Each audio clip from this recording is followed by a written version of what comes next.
Calvin, I know you've been on training camps and stuff like that. This is your first fully fledged tour with the Irish team. I think. How are you finding it? Yeah, good. I suppose same as any other camp, just try throw myself in and get the connections built up again. I suppose to the lads that you haven't seen in a while. But yeah, no, it's been class obviously to get over here and spend more time with the lads and get to know people more. Who are you rooting with and what are they like? Ollie Jaeger, he's actually a great roommate. Yeah, good bit of crack. So yeah, very good. How much more comfortable do you feel in the squad now compared to, say, this time 12 months ago? Now that you've like a Six Nations campaign behind you and full of caps. Yeah, the Six Nations helped me a lot, to be honest. Gave me a lot more calmness, I suppose, coming into the international stage. Yeah, and just look, like I said, getting to know the lads was probably the main thing for me, so I can know what they're doing on the pitch. But at the same time, the off-the-field relationships are massive, and they're probably what helps the team be stronger. And finally, then, for me, in your early Munster days, you just about would have crossed paths with Rassie. What was he like to work under as a youngster coming through the ranks?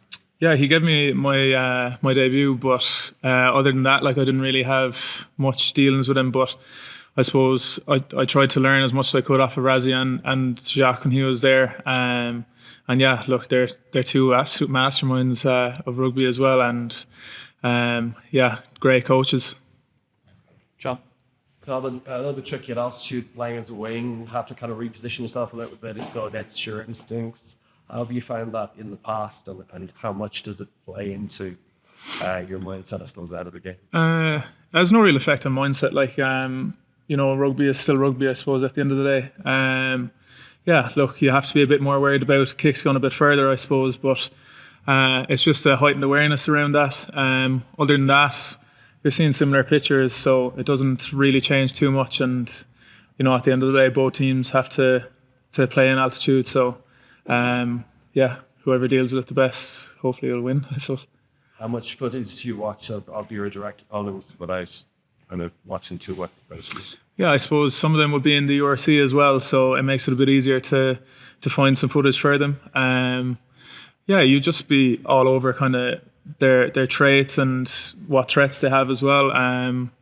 But other than that, yeah, we try to focus on ourselves, conscious of the threats and the strengths that they have. But other than that, just focus on ourselves and our own connections. Well, the way England used kick return for that try, I know you probably don't remember it. Yeah. Like the way they kind of threw something different at you that day, has that kind of changed anything in the way you guys are doing things at all? Yeah, actually, after that game, we did look at the way we exit and the way we chase our kicks.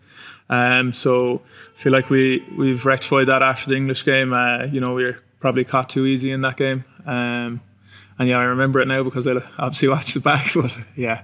The Munster season, obviously, everyone was disappointed. You must have been doubly disappointed the fact you weren't able to get out there.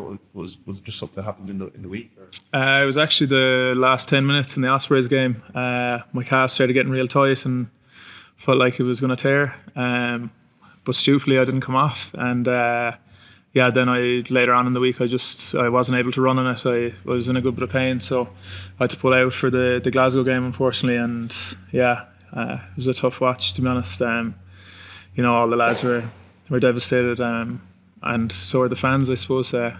We felt like we didn't really account well for ourselves on the day, but that's the way it goes, and fair play to Glasgow going on to win it. How are the coaches and the leaders kind of framing this as a kind of a challenge of what an achievement it would be to pull it off? Yeah, look, it's obviously a massive challenge coming down here to South Africa. It's hard enough to win a game in the URC down here, so I can imagine what an international test is going to be like. But yeah, the coaches obviously have told us how much of a massive challenge it is, and I think Paulie was saying to us that only one Irish team has actually won down here internationally, so that's another massive challenge and something that we have to get over ourselves and hopefully come up with positive results. Okay, cool. Good. Enemy? No, I'm good. Okay. Any other questions? Are you doing community stuff, part like that? Are you theatre tour stuff? I'm on news from home on the bus, so yeah, I'm doing my best news reporter impression up at the top of the bus. I'm not much crack with it, but I'm working on it. Like, You're functional. yeah.